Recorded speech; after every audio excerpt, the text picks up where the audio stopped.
ఈ స్కూలు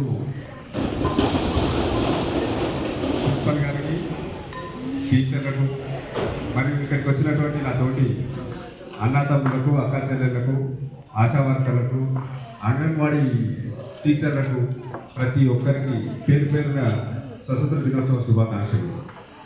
ఇక్కడ స్టేజ్ పైన అలంకరించిన మన డాక్టర్ గ్రూపు సార్ కూడా, ఏపీఎం సార్ గారికి, సిసి గారికి కూడా అందరికీ ఈ స్వతంత్ర దినోత్సవ శుభాకాంక్షలు.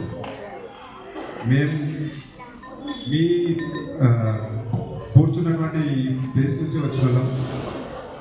సార్ అందరూ ఈ స్వతంత్రం రావడానికి ఎంతోమంది త్యాగాల వల్ల మనకు స్వతంత్రం వచ్చింది. ఈ స్వతంత్రం వచ్చిన తర్వాత మేము మీ ప్లేస్లో కూర్చున్నప్పుడు ఇన్ని సౌకర్యాలు ఇన్ని లేకుండే. ఇప్పుడు మన ప్రభుత్వం వచ్చిన తర్వాత సీఎం రేవంత్ రెడ్డి గారు కూడా మనలాంటి స్కూల్ నుంచి వచ్చిన వ్యక్తిగా ఆయనకు మీకు ఎలాంటి సౌకర్యాలు కావాలో ఆయన దగ్గరనే ఈ చదువుల మంత్రి ఆయన దగ్గర పెట్టుకొని మన అందరికీ చదువు అనేది ఎంత ముఖ్యం, వారికి ఎట్లాంటి సౌకర్యాలు ఉండాలో అనే ఉద్దేశంతో ప్రతి ఒక్క కార్యక్రమాన్ని, సన్నబియ్యం అయితేనేమి, మీకు స్కూల్ బుక్స్ అయితేనేమి, నోట్ బుక్స్ అయితేనేమి, ప్రతి ఒక్కటి మీకు అందుబాటులో తీసుకొస్తున్నాడు. ఏదైనా చదువు ద్వారానే ముందుకు పోతాం, చదువు ద్వారానే మంచి జరుగుతుంది. కాబట్టి చదువుకున్న వారే దేశానికి భవిష్యత్తుకు ముందు చూపిస్తారని. అది కాకుండా నా ఉద్దేశం ఏంటంటే చదువు ఎంత ముఖ్యమో చదువుతో పాటు రాజకీయం కూడా అంతే ముఖ్యం. ప్రతి ఒక్కరూ అందరూ చదువుకోమని చెప్తున్నారు. నేను రాజకీయ నేపథ్యం నుంచి వచ్చిన కాబట్టి నేను చెప్పే విషయం ఏంటంటే నాయకత్వ లక్షణాలను అవలంబించుకోండి. చదువు ఎంత ముఖ్యమో నాయకత్వ లక్షణం కూడా అంతే ముఖ్యం.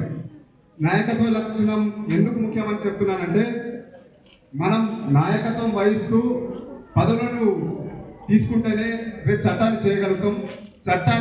చట్టం చేస్తే మన విద్యార్థులకు ఏం కావాలి, మన ఊరికి ఏం కావాలి, ప్రతి విషయాన్ని మన దగ్గర నుంచి తీసుకోగలుగుతాం. కాబట్టి మీరు చదువుతో పాటు నాయకత్వ లక్షణాలను కూడా అవలంబించుకొని ఇంకా రాబోయే రోజుల్లో డాక్టర్లు, ఇంజనీర్లు, రాజకీయ నాయకులు కూడా కావాలని నేను కోరుతున్నాను. మీరు ఇక్కడ డాన్స్ చేస్తున్నటువంటి విద్యార్థులను చూసినప్పుడు ప్రతి ఒక్కరిలో అమ్మవార్లు అంటారు కదా, అట్లనే కనిపించారు. చాలా బాగా నృత్య ప్రదర్శన మీరు మీకు ఎక్కడ కూడా గైడ్ లైన్స్ లేదు. ఎవరికైనా గైడ్ లైన్స్ ఎవరుకుంటుందో అంటే గవర్నమెంట్ స్కూళ్ళలో చదువుకున్న విద్యార్థులకు ఏ గైడ్ లైన్స్ అవసరం లేదు.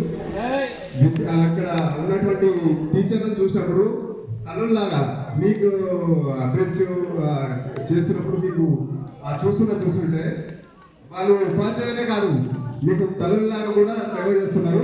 ఇది నేను ఇక్కడ నుండి చూసిన. మీకు ధన్యవాదాలు మేడం.